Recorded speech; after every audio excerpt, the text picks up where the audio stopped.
السلام عليكم ورحمة الله، أهلا وسهلا بكم. مع بعض هنتكلم في الايفالويشن بتاع الوزارة ويك 7 ونتوكل على الله اللي بيتكلم على الدنسيتي. The graph shows 4 blocks, each made of glass with density 2.6 gram per centimeter cubed. The base of each block is 1 centimeter squared. Which shape has mass كذا. كويس. اوكي، احنا قدامنا حاجة من الاتنين. ابدأ بالشكل ده. اقول الفوليوم equals mass over rho. فالماس بكام؟ ب 13 والدنسيتي ب 2.6. فيبقى الفوليوم بيساوي 13 divided by 2.6 فيبقى بفوليوم 5 هو اللي عليه العين. تعالوا بقى هنا الفوليوم 1 times 15 فالفوليوم هنا 15 سنتيمتر كيوب.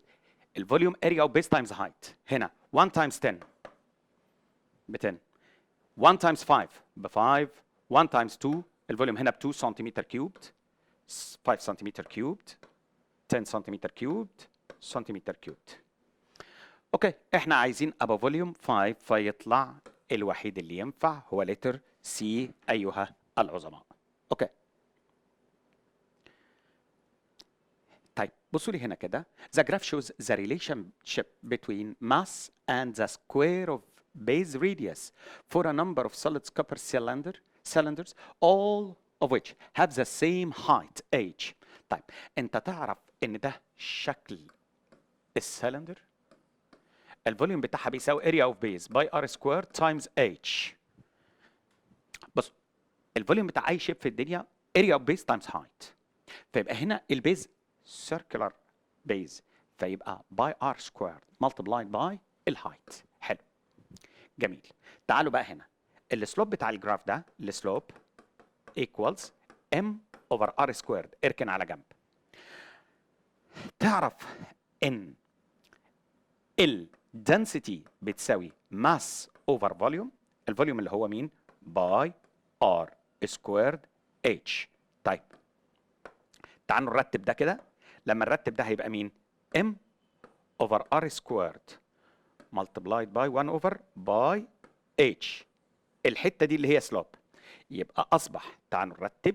يبقى نقول ايه؟ الدنسيتي equals عندي واحط بدلها السلوب over by h. هنا بقى بيقول ايه؟ the density. يبقى الدنسيتي عباره عن السلوب divided by multiplied by h. السلوب divided by times h. فتبقى الاجابه letter B. حلوه بتفكرنا بايام زمان بالسلندر اريا اوف بيز. الفوليوم بتاعها اريا اوف بيز تايمز هايت. الفوليوم بتاع اي شيب اريا اوف بيز تايمز هايت. هنا دي سلندر فالبيز باي ار سكويرد. اوكي تعالى لي هنا x و y عايز ايه؟ the relationship between the density of each. طيب تيجوا نجيب ال density of y divided by density of x يبقى هتساوي mass. ها الدنسيتي بتساوي mass over volume. فيبقى الاثنين دول دايركتلي انا بقارن ما بين two different materials. فالدنسيتي مختلفه والماس مختلفه. mass of y over volume of y times volume of x divided by mass of x. طيب تعالوا لي كده two cubes of different materials يبقى different densities with the same mass. فيبقى mass of x هتطير مع الماس of y يبقى rho y over rho x equals volume of x ده كيوب فيبقى 2L times 2L times 2L فيديني 8L باور 3 وهنا L باور 3. شكرا نطير دي مع دي. فأصبح عندي آخر ستيب إن الرو y density of y equals 8 density of x. يبقى ال density of y equals 8 times the density of x. تبقى الإجابة لتر دي أيها العظماء الجامدين قوي. اللي بعدها ولا دي؟ Two poles A and B of the same mass. Mass of A. طب نهدى كده. ايه رأيكم؟ A B. الماس of A 3 times the mass of B. يعني لو دي M يبقى هنا دي ب 3M. And radius equals the diameter of B. بصوا لي كده.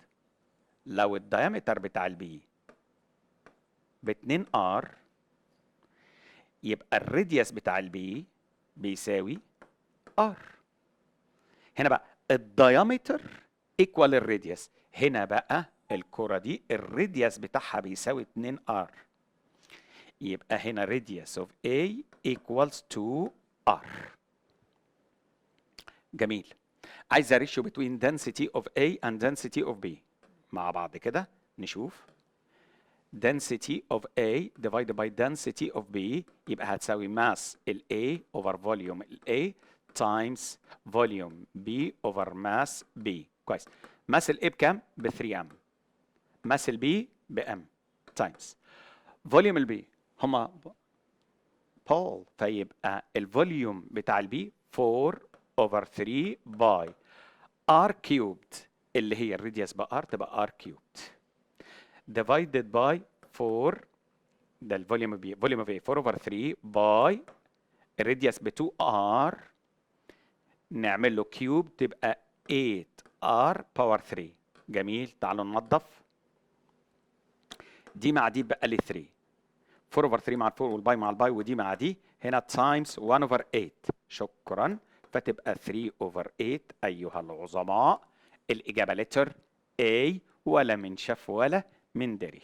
جميل. اللي بعده when measuring the density of equal volumes الحاجات دي ما تعديش عليك. equal volumes of different blood samples if the density of blood for healthy person is 1060 kilogram per meter cubed and the volume of blood كذا meter cubed then the blood sample of a person with anemia. بصوا انا هجيب لكم الاخر عشان ما نضيعش وقت. تعالوا نجيب الدنسيتي بتاع السامبل 1. الدنسيتي ماس 0.021 حولت من جرام لكيلو جرام divided by mass over volume 2.076 times 10 to the power of negative 5. اجيب لكم الدنسيتي بتاعت سامبل 1 فتطلع بكام؟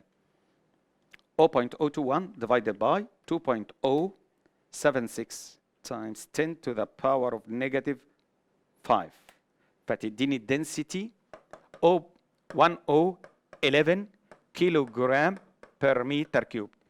نكتشف ايه؟ ان هذا الرقم الفاليو دي less than 1060 يبقى ده اكتر واحد احتماليه انه يكون عنده انيميا. بالمناسبه ده هيطلع 1060 فيبقى ما عندوش. ده رقم اعلى من ال 1060 الانيميا. امتى اوصف شخص او patient بان عنده انيميا؟ لو كانت الدنسيتي اوف بلاد less than 1060 اللي هي النورمال فاليو اللي هو قايل لي عليها. اوكي. 3 identical copper cubes were placed inside different liquids as shown in figures. حلو. بصوا يا شباب انا عندي حاجه.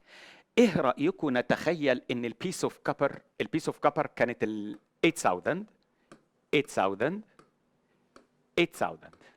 البيس اوف كبر. حلو.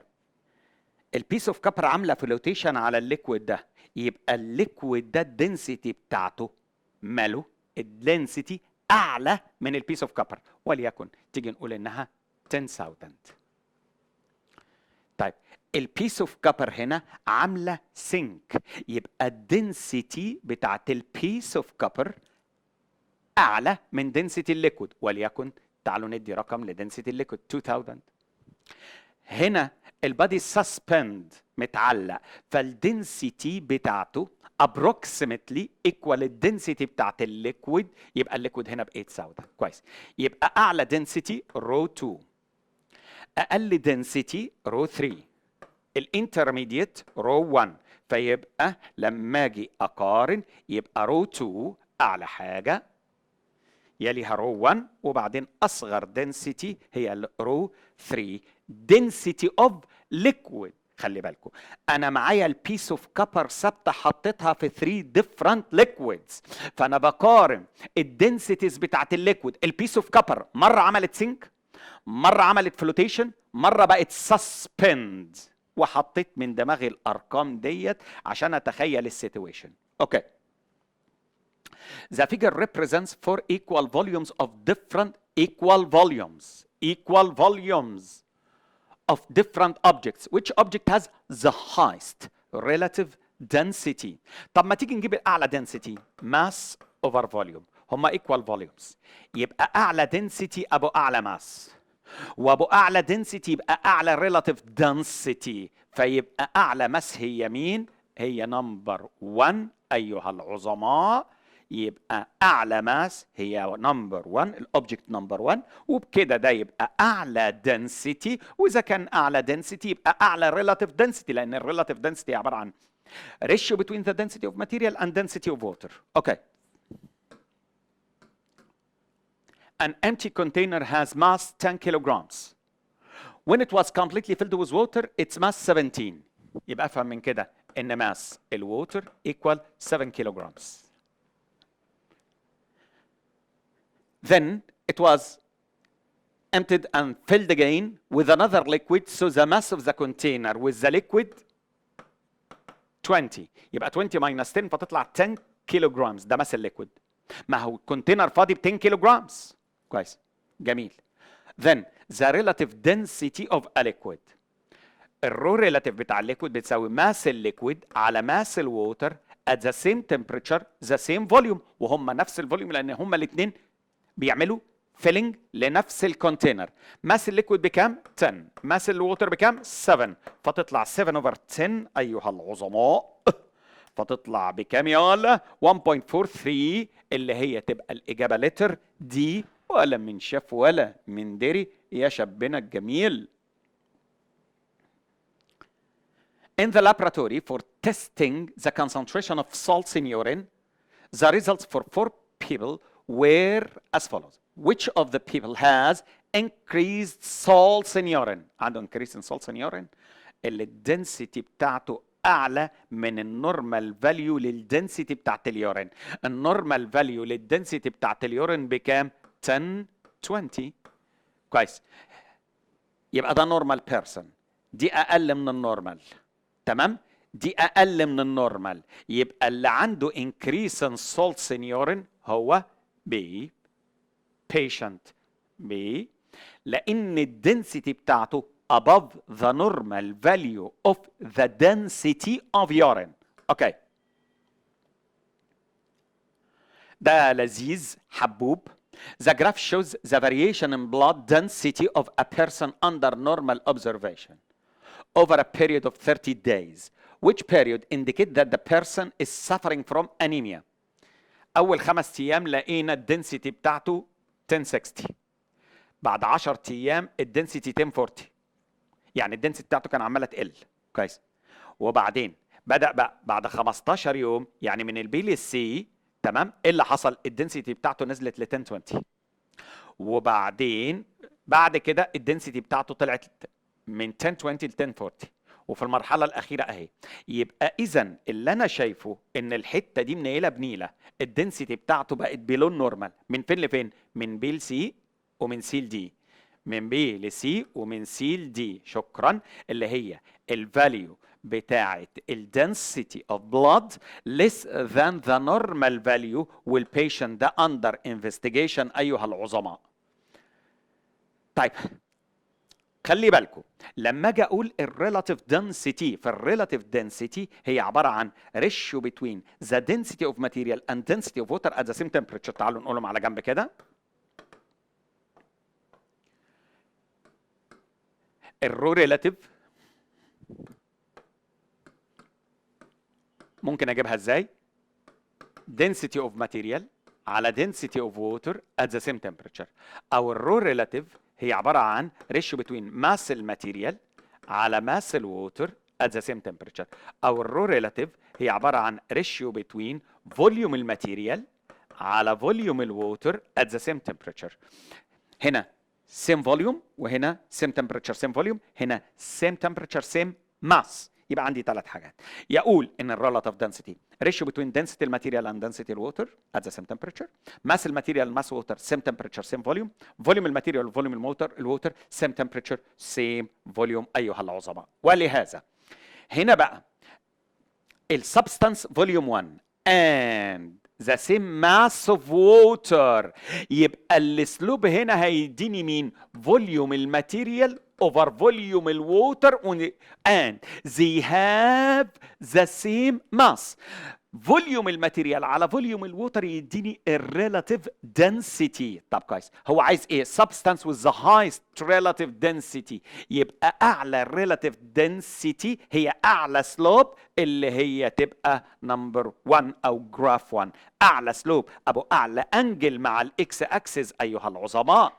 من ساعه لما بدانا واحنا ما غيرناش كلامنا في الجرافات وازاي بنجيب السلوب، وربنا يسامحك بس اوكي يلا تمام. اللي بعد كده خلينا نتكلم في اللي بعد كده. هنا the opposite graph represents the relationship between the mass and the density for a number of different materials when the volume of is constant. When the volume is constant. Which of the following represents the volume? طب اوكي، هنا السلوب هيديني مين؟ السلوب mass over rho يديني الفوليوم. يبقى السلوب هنا هيديني الفوليوم اللي بيساوي كام؟ بيساوي 96 over 12. اللي يطلع بكام؟ 96 over 12. 96 divided by 12 يديني 8 غالبا، فيبقى الفوليوم ب 8. حلو. انا عايز بقى انهي اوبجكت. هنا الفوليوم بكام؟ 1 times 4 times 6 فتطلع بكام؟ ده ب 24. wrong. هنا الفوليوم ب 27 area of base times height. هنا الفوليوم 9 times 2 ب 18 او 6 times 9 ب 54. wrong. طب هنا 2 times 2 times 2 ب 8. شكرا، هو ده اللي فوليومه 8 سنتيمتر كيوب، هو اللي بيتماشى مع الكلام اللي احنا عايزينه. اوكي. calculate the density and the relative density of aluminium. الدنسيتي اوف aluminium هي عباره عن ماس الالومنيوم divided by volume الالومنيوم، فتطلع 2700 كيلو جرام بير متر كيوب. طب الرو ريلاتيف عباره عن density الالومنيوم over density الووتر، فتطلع 2700 density الووتر ب 1000 فتطلع 2.7. وخلي بالكم الريلاتيف density ملهاش يونت لانها ratio between two similar quantities. اوكي. A cylindrical aluminium container with thick wall has mass 5 kilograms empty. Its height 30 centimeter cubed. 30 centimeter اسف. And its inner radius بكام؟ 20 centimeter. Calculate the mass of oil that completely fills the container. الماس بتاعت الاويل رو اويل في اويل. رو اويل 800.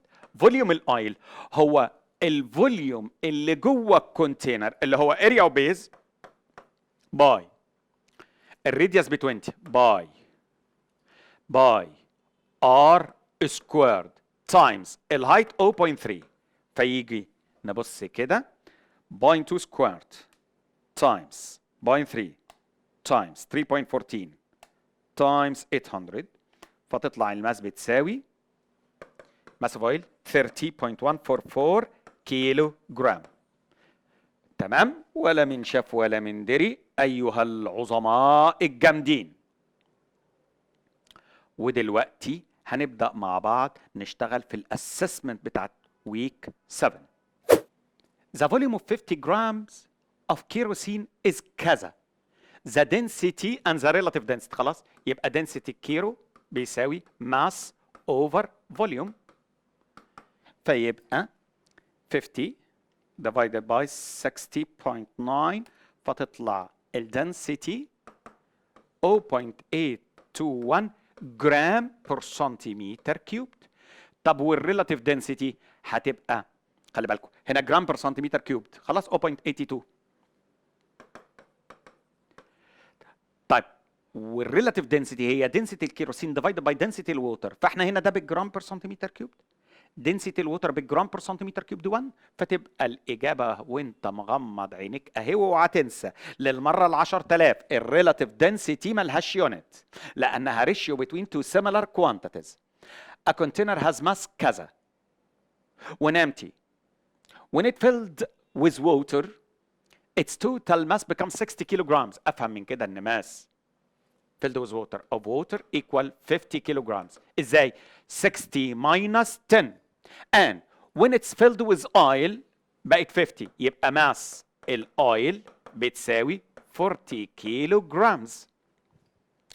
given that the density of water كذا، هات لي الريلاتيف density of the oil. طيب ماشي. طب ايه رايكم تيجي نجيب مين الريلاتيف density؟ فالريلاتيف density هتساوي، ما هم جوه نفس الكونتينر، ماس الاويل اوفر ماس الووتر، فتطلع 0.8. دي الريلاتيف density بتاعت الاويل 0.8.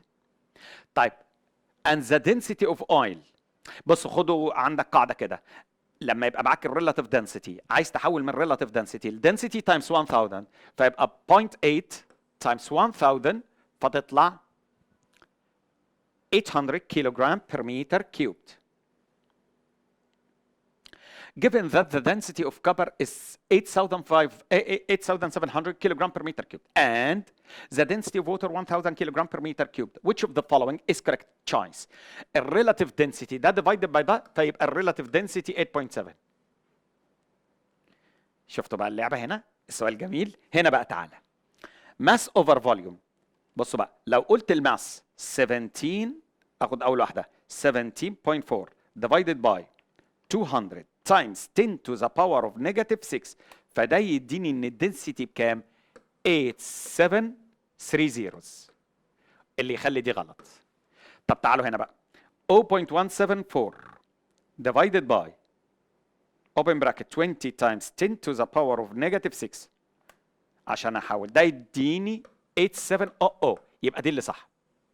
خلي بالكم، عشان احول من سنتيمتر كيوبد لمتر كيوبد times 10 to the power of negative 6 times 10 to the power of negative 6 من سنتيمتر كيوبد لمتر كيوبد. كيوب يعني السايدز كلها قد بعضها. has side length 20 سنتيمتر and the mass كذا. calculate the density and the relative density of the cube. طيب نجيب الدنسيتي mass over volume. الماس بكام؟ 76.8 over الفوليوم 0.2 all power 3. يبقى إذن 76.8 divided by 0.2 power 3 فتطلع الدنسيتي 9600 كيلو جرام بير متر كيوب، والريلاتيف دنسيتي تبقى divided by 1000 فتبقى 9.6. كل سنة وانت طيب. فتبقى الإجابة letter A. The figure shows the blood density of number of people A, B, C, D, E. The following is true. The person who is least affected by anemia. أقل واحد affected by anemia مين؟ بصوا كده، ده الدنسيتي بتاعته 1040. هنا بيتراوح ما بين 1040 ده كل ده في السليم. السي 1060. يبقى الاي والبي والسي الناس دي في السليم. الدنسيتي بتاعتها ranging from density of blood ranging from 1040 to 1060. طيب which person who's most affected by anemia؟ اللي الدنسيتي بتاعته less than 1040. فيبقى لو هو عايز بيرسون واحد يبقى الاي، لو عايز الاشخاص يبقى دي واي، اللي هم الاشخاص دي الدنسيتي بتاعت البلاد less than the normal value، فيبقى دول عندهم انيميا. لكن اكتر واحد عنده انيميا اي، اللي هو الدنسيتي بتاعت البلاد قليله جدا جدا جدا. two equal volumes of iron and aluminium. ده مساله ماث. الديفرنس. طيب هعمل ايه؟ ماس الايرن ماينس ماس الالومنيوم equals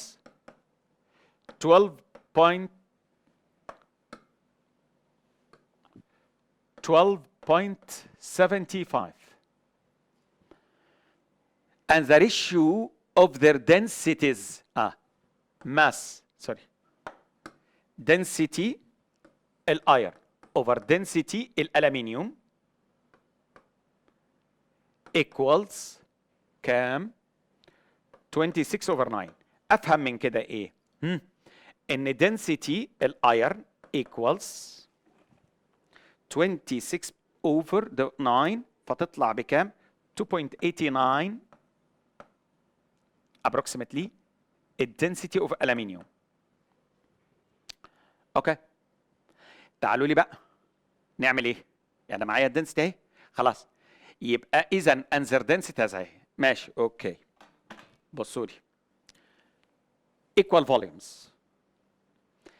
هقول من هنا رو ايرن فوليوم الايرن ماينس رو الومنيوم فوليوم الومنيوم equals 12.75.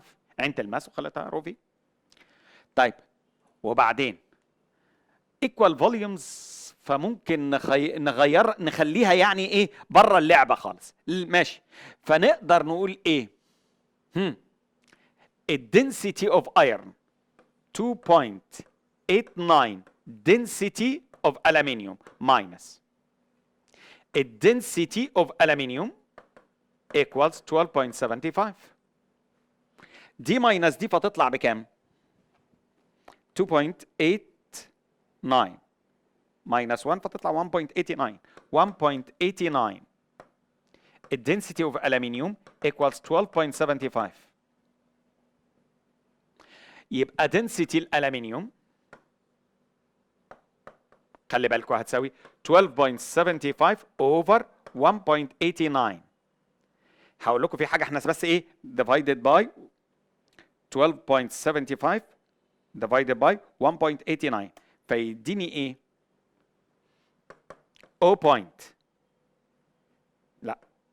6.746. خلي بالكم احنا كده كاننا كنا واخدين الفوليوم كومن فاكتور اللي هو الاثنين فوليوم ثابت. اوكي فيبقى الرقم ده ديفايدد باي الفوليوم اللي احنا كنا واخدينه كومن فاكتور. حلو. طب هو عايز مين؟ ماس الايرن. تعالوا لي كده مثلا نقول يبقى اذا ماس الالومنيوم فبتساوي مين؟ رو في 6.746 divided by volume times volume. فدي التير مع دي فيطلع ماس الالومنيوم ب 6.74. ماس الالومنيوم ب 6.74 اهي. وتبقى ماس الايرن تزود عليها 12.76 فتطلع بالشكل اللي حضرتك شايفه بالشكل ده. جبتها منين برضه نقولها؟ ما هي بصوا كده ما هو الديفرنس بيساوي ماس الايرن ماينس ماس الالومنيوم. احنا جبنا الالومنيوم ب 6.7 باين وهنا دي ب 12.75. شكرا. يبقى ماس الايرن ودي دي هناك بالبلس. جميل. A barrel can hold 90 kilograms of water and 60 kilograms of gasoline في نفس البارل. فيبقى الرو ريلاتيف بتاعت الجاسولين بتساوي ماس الجاسولين over ماس الووتر فتطلع 60 divided by 90 فتطلع بكام؟ 0.67 او يعني لو عايزين نعملها 0.667 خلاص جرام. دي الريلاتيف دنسيتي. طب والدنسيتي نفسها تايمز 1000 فتطلع الاجابه لتر ايه. احنا اتفقنا تاني منين ما يبقى عندي ريلاتيف دنسيتي الريلاتيف دنسيتي تايمز 1000 يديني دنسيتي الماتيريال. طب جبتها منين؟ التكرار يعلم الشطار. ما هو الرو ريلاتيف بتساوي density الماتيريال divided by density الووتر. يبقى density الماتيريال equals 1000 times الرو ريلاتيف. يبقى انت عندك منين ما تلاقي انت معاك الريلاتيف density of material على طول times 1000 فتجيب لي الدنسيتي. اوكي. Two metallic spheres, the first has the radius r and the second and density rho. The second had radius 2r and radius 2 rho. The ratio between their masses. طيب يبقى انا عايز m1 over m2 يبقى بتساوي رو 1 v1 over رو 2 v2 لان الماس بتساوي رو v. density الاولاني برو الفوليوم 4 over 3 باي r cubed. طب والتاني 2 رو والفوليوم 4 over 3 باي r cubed يبقى 8 r cubed. نعمل ايه؟ دي مع دي كده كده تعملي معايا الحركه دي؟ ماشي حاضر. طيب هنعملها تاني. اوكي براحتك. هنا رو تايمز ار كيوبد وهنا 2 رو times 8 r cubed. اطير دي مع دي والرو مع الرو، اصبحت 1 over 16. اوعى تنسى التكرار يعلم الشطار. الفوليوم بتاع السفير equals 4 over 3 by r cubed. فوليوم السفير equals 4 over 3 by r cubed يا باشوات. فبنفتكر مع بعض الحاجات بتاعت زمان اللي منسيه. هنا الواي اكسس عليه الفوليوم والاكس اكسس عليه الماس. فتخلي بالكم اعلى سلوب هو اقل دنسيتي، لان السلوب هنا واحد على رو. هو عايز مين؟ the correct relation with densities. طيب يبقى اعلى density هنا density of D، يليها density of C، يليها density of B، واقل density هي density of A. فتبقى الاجابه letter B. خلي بالك هتلبس في الحيط لو ما انتش شايف ان الجراف على الواي اكسس الفوليوم، على الاكس اكسس الماس. الاسلوب هنا فوليوم على ماس اللي هو 1 اوفر رو. اوعى تنسى، ولو نسيت معلش معلش معلش. A cube of iron has side length كذا and mass 7 kilograms given that the density of iron is كذا. طيب بصوا لي، حلو قوي السؤال ده للناس اللي عايزه تفهم فيزياء يعني. بصوا لي، انا معايا الماس ومعايا الفوليوم، معايا الدنسيتي ومعايا الفوليوم. ايه رايكم نقول ايه؟ فوليوم السوليد ستراكشر المفروض يبقى ايه؟ الفوليوم ماس اوفر رو. الماس بكام؟ 7 والرو بكام؟ 7800. فيطلع ان فوليوم السوليد المفروض يبقى 7 divided by 7800. فيطلع بكام؟ 8.97 times 10 to the power of negative 4 اللي هو 0.8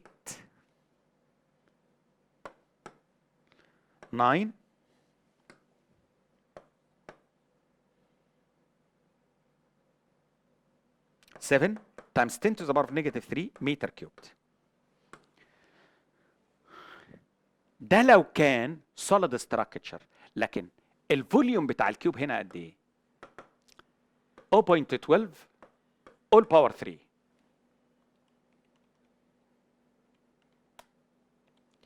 فيطلع بكام؟ 1.728 times 10 to the power of negative 3.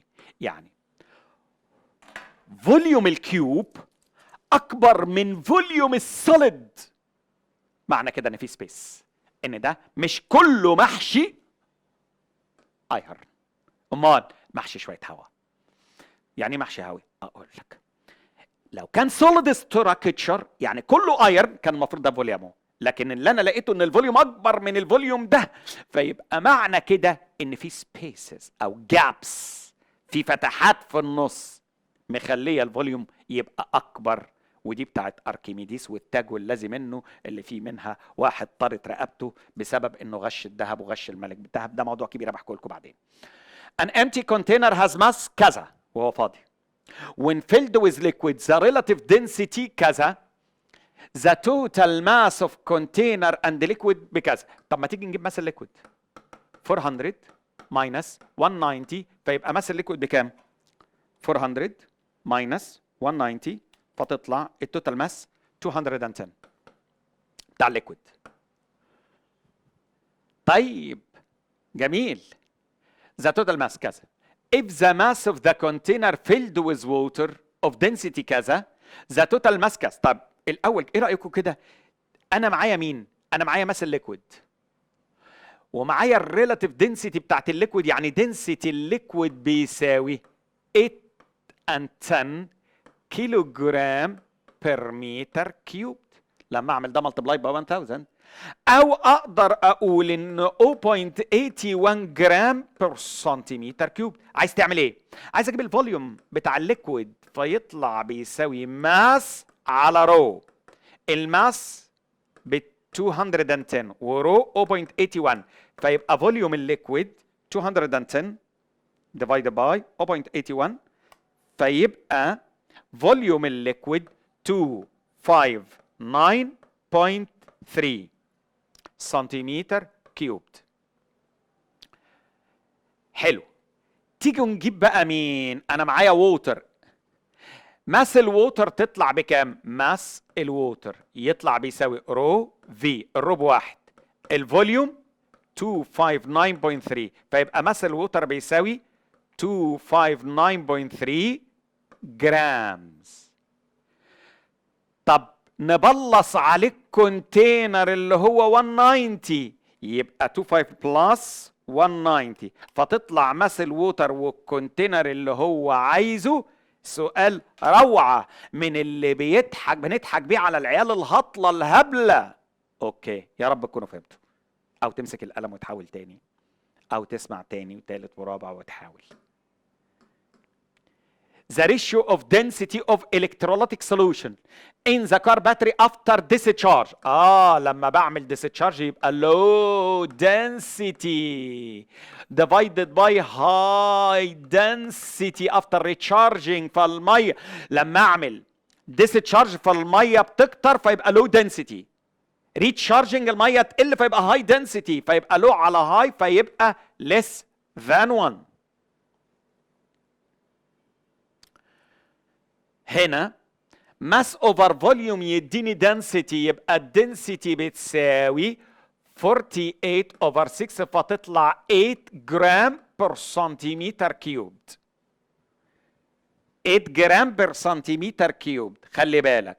طيب تن certain metal and their volumes given that كذا the relative density، فيبقى الريلاتيف density 8 divided by 1، لانها جرام بير سنتيمتر كيوبد على الدنسيتي اوف ووتر 1 جرام بير سنتيمتر كيوبد، فيبقى الريلاتيف دنسيتي ايكوال 8 وملهاش يونت ايها العظماء. هنا الفوليوم بتاعت السلندر كان 30 سنتيمتر كيوبد، حطينا الستون دي ولا الروك دي، فايه اللي حصل؟ بقت 40، يبقى فوليوم هنا بيساوي 10، يبقى دي عملت فلود للووتر من 30 ل 40، يبقى فوليوم الريجولار شيب ده 10، والماس ب 25، فيبقى الدنسيتي ماس اوفر فوليوم، فتطلع 2.5 جرام بير سنتيمتر كيوب، لان الماس بالجرام والفوليوم بالسنتيمتر كيوب، فيبقى 2.5 جرام بير سنتيمتر كيوب. هنا the following graph shows the relation between the mass and the volume of quantities of blood of 4 persons suffering from anemia. Which of these person has the highest level of anemia؟ يعني كلهم عندهم انيميا، يبقى اعلى سلوب هو اعلى density، تمام؟ فيبقى ده عنده اعلى density، يبقى مش عارف. يعني تعالوا كده the following graph shows the relationship between the mass and the volume of quantities of blood for 4 persons suffering، كلهم عندهم انيميا. Which of these persons has the highest level of anemia؟ اللي عنده اقل density، يبقى اللي عنده اقل density منهم هو اكتر واحد عنده probability يبقى عنده انيميا، يبقى letter D. وها قد أتينا إلى النهاية، ولا يسعنا نقول غير الأوقات الحلوة بتعدي بسرعة، هتوحشونا، مع السلامة.